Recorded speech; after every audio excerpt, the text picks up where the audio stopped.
nowadays a lot of husbands are actually approaching the court to get maintenance. They are even asking for alimony. To know about the what's and whys about this topic, today we have our Chief Legal Consultant, Mrs. Sushila Ram Verma, ma'am. Welcome, ma'am. Thank you, Sarthak. So, ma'am, we have chosen this topic because this has been in the news and everywhere in the discussion that husbands need to have specific strong laws. But as lawyers, we know that there are a lot of laws already existing for that. So, in that regard, I would want to start the podcast, ma'am. Yes, I think, Sarthak, you've chosen a very relevant topic today because today we hear of such rise in divorce rates. It's rather alarming and also, I would say, very unfortunate because it shows that there is no patience left amongst people. But yes, it has become a burning issue whether or not a husband can ask for maintenance, whether or not he can ask for alimony. So I think what you have brought to the podcast today is very timely and it will help a lot of people who don't have any idea on this topic. So with that, ma'am, I'll start with the very basic. So, ma'am, let's say a matrimonial matter is going on, and the husband actually doesn't have the means to sustain himself. Then, what is the procedure then? Well, see, as per the Indian matrimonial laws, the right of a husband to claim maintenance is only when he lacks independent income to maintain himself during the pendency of the matrimonial proceedings. Different sections of different laws, either spouse, husband, or wife can seek maintenance during the pendency of the litigation and expenses of the litigation if he or she is incapable of effectively participating in the proceedings. But since you have chosen this topic that we will only deal with maintenance for husbands or alimony for husbands, I will keep my entire focus only on the male counterpart. So let me begin by saying that this particular provisions in the law for maintenance and alimony is gender neutral. It's not as if it will favor only one particular gender. And courts will have consistently held that the purpose of this provision is to place both spouses on an equal footing during litigation so that economic disparity does not hinder the access of justice. So, ma'am, when can the husband actually claim the maintenance? Very good question. If the husband is able to demonstrate that he does not have sufficient independent income and that the wife has a financial capacity much superior to him, the court can direct the wife to pay interim maintenance and litigation expenses. The assessment is fact specific and it would depend from court to court, from case to case. So much would depend upon the comparative income, the assets, the liabilities, and the standard of living of the parties. Ma'am, you mentioned about Hindu Marriage Act. So similarly, are there any other acts for other religions as well?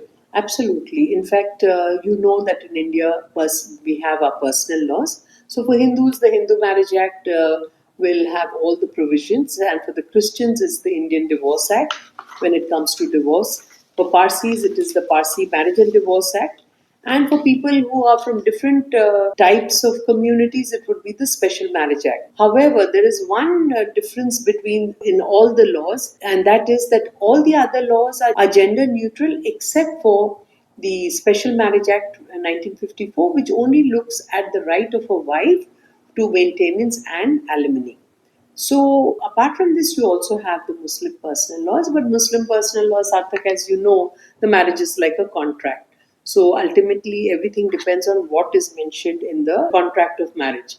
So the meher generally is always for the woman, but there might be instances where the husband would also have got something written for himself during the period of marriage, and then in that case, that would apply. If I may get my conversation more towards the codified law, so ma'am, what are the types of maintenance? Primarily, there are two types. One is the interim maintenance, that is during the pendency of the litigation. The other is a maintenance which would be paid month after month, year after year.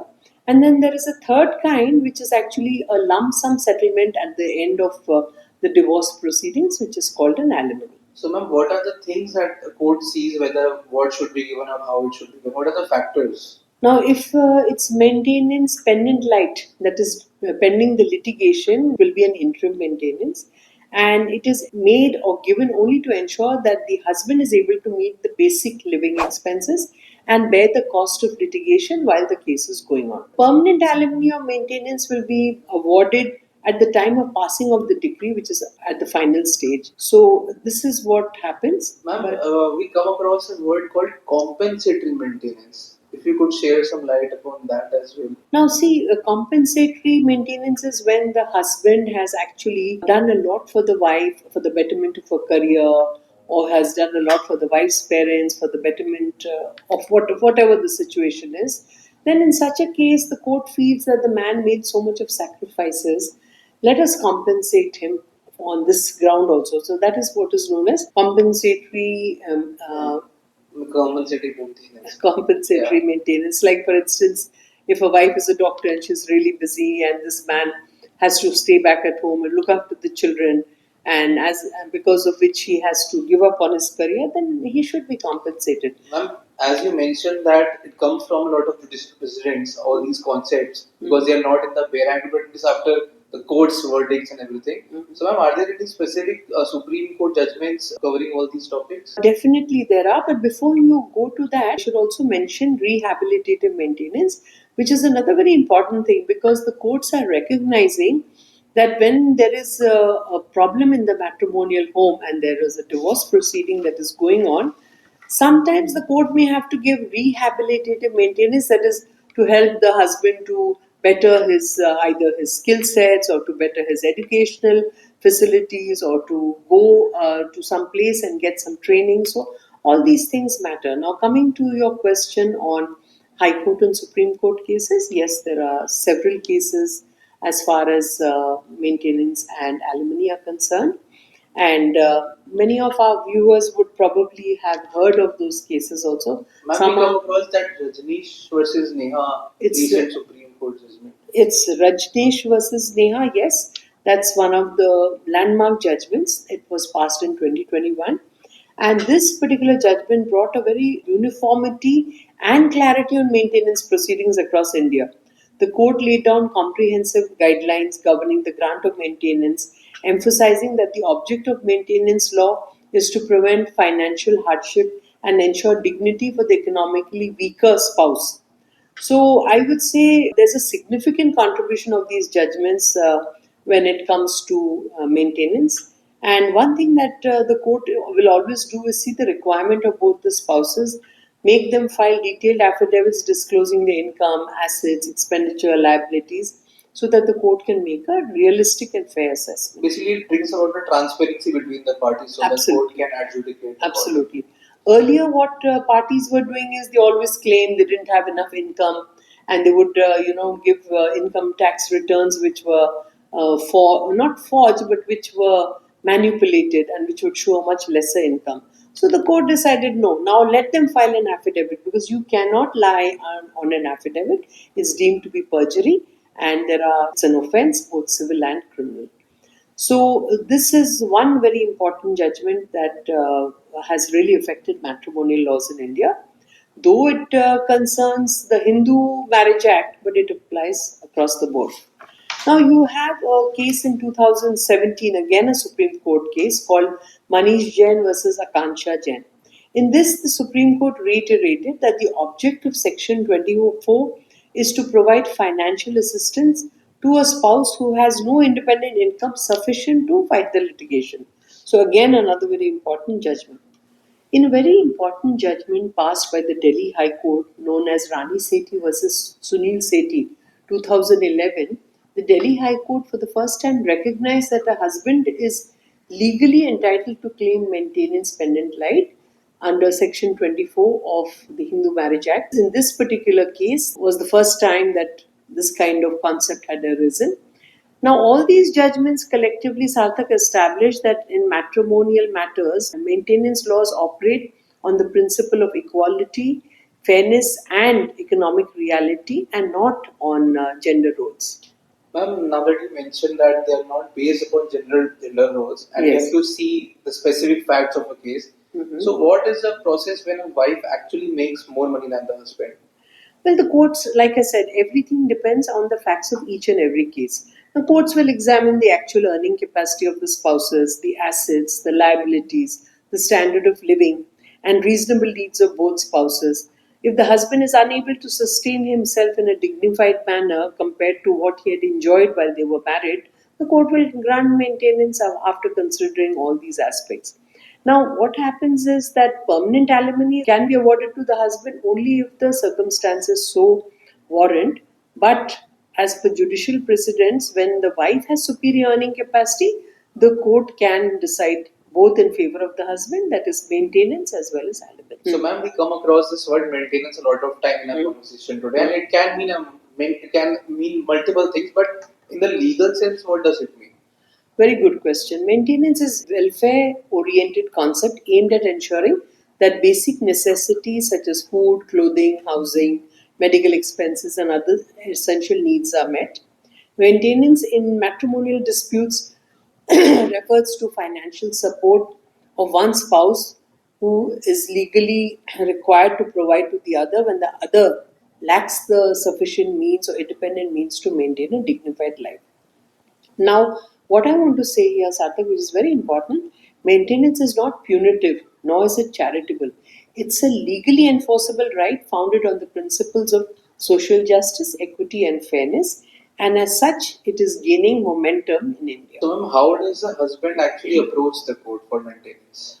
Another important and very good question, you have to file a formal application. It's not as if it's something that can be done just by an oral submission to the court. You have to file an application, and in that application, you have to show the court why you say you need maintenance. What is the reason as to why you are claiming that you are not financially sound? So, obviously, documents will be filed, and there are certain guidelines that the Supreme Court has already set in Rajnesh versus Neha. So the husband is required to submit an affidavit of his assets, his liabilities, and any other documentary evidence such as bank statements, income proof, and all, or employment details or unemployment details for the court to make a proper assessment. Ma'am, as a lawyer, we are aware of the process, but as a person who's actually looking to get some legal help, so ma'am, to our viewers who are actually looking to get help, what is the time frame that they can expect to get relief in maintenance matters? Litigation in India is extremely uncertain. I think putting time frames is like a dream. So I would say that once an application is filed, you have to ensure that all the documents that are required to prove your claim is already put. Then the court, after examining it and feeling satisfied that yes, it's a fit case for maintenance, will issue notice to the wife.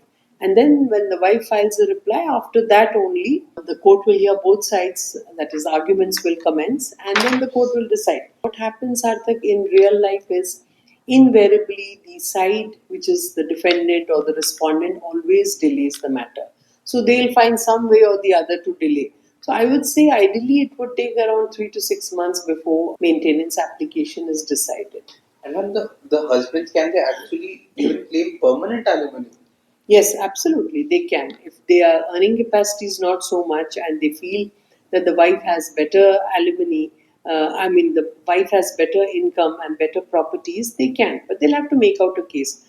Now, I don't know whether you're aware of this, but overseas, all couples have a community right on the properties which they have amongst themselves. So, if a husband has a house, 50% of the house would belong to the wife. Of course, the law is not as strict in India, but as the way things are moving, I'm sure it'll catch up and we'll also have the same concept in India. Ma'am, the good thing is that the court still allows that if the situation of the person changes henceforth, they're willing to accommodate the changes and thereby amending the decree in that sense, which is a good point as well. Yes, I think decree, I think maybe order, not decree. Decree would be the final. Right. And ma'am, like let's say we know that a husband can get maintenance and what is the procedure, but to which court should he approach, ma'am? Where should he go? Now, see, maintenance is something pertaining to matrimonial law. So, obviously, he has to go to the court which has matrimonial jurisdiction. Now, it can be the court where the divorce proceedings are pending or where the cause of action has arisen if there is no divorce proceedings pending when he is approaching the court, or where he resides, or where the wife resides, or where they last resided together. So, residence is something that's important. and it can be decided accordingly. Ma'am, I'm sure a lot of our viewers are lawyers or law students, so they would be interested to know, like, when once a matter reaches the court. So, what is the procedure that the court follows in these matters? Well, yes. Now, if you're talking about the procedural aspect, look, when an application is filed, you have to ensure that all your documents are in order, that you paid the court fee, and then the court will issue notice to the wife for the next date of hearing. Both parties are given an opportunity to place their financial records before the court. And after considering all the material and after the hearing takes place, the court will decide whether or not a case has been made out for maintenance. Ma'am, you mentioned about the court would go through our documents and we have to submit it legally. But what are those documents, ma'am? Yes, the key documents in any matrimonial matter would be the marriage certificate, proof of income or lack thereof, evidence relating to standard of living during the marriage, and supporting financial documents wherever relevant. And of course, if there are children involved, then details about their children, how much money they need. Now, accurate and truthful disclosure is something which is very critical when you are going for a maintenance application, and you also have to show why you say you're dependent financially on your wife. So, ma'am, we had such a in-depth overview of the whole subject, I would say. And so, ma'am, how would you conclude the conversation? I would conclude the conversation by saying that our law is rapidly changing in terms of matrimonial law. Here, we only women centric laws, as far as matrimonial laws are concerned, are changing, evolving with the passage of time. We cannot forget that today many women are making much better income than their husbands. So, all these things are now being looked into by the court, and it's all part of evolution of the law. And ultimately, law is dynamic, it's never stuck at one place, it evolves with the passage of time, circumstances, and societal issues. And the good thing is that all those constitutional values of fairness, justice are actually reflected in the matrimonial laws as well. Absolutely. When they are putting both the husband and wife at par, and they are giving rights and liabilities to both the parties, making it a gender neutral law. This actually is us moving towards women empowerment. I would say that they are actually taking care of their rights and liabilities, and this is actual justice. Ma'am, I would say that when even the husbands are getting right to claim maintenance, it shows that there is no difference between man and woman. I agree. A little difficult, but not impossible. And ma'am, to our viewers, I would also say that even though we might not have a maternal problem in our home, but everybody should be aware of the laws. Absolutely. Because people have such a bad myth that it is the law is only women centric and courts are biased. But in reality, when we see all the cases and the legislation as well, we see that it is actually a balanced law. It's about, as you said, mentioned, ma'am, it's a fact to fact case. You have to see. So with that, ma'am, I would thank you for joining us and dear viewers, I'd like to thank you for your continued support, for all the new subscribers. Since we are doing this in the interest of the public, we would request that you like, share, and subscribe. We would also like you to know that now we are available on multi languages, so you can go to the settings and choose any language that you feel you're comfortable with. Thank you. Thank you. Until we meet again at the next episode. Stay tuned.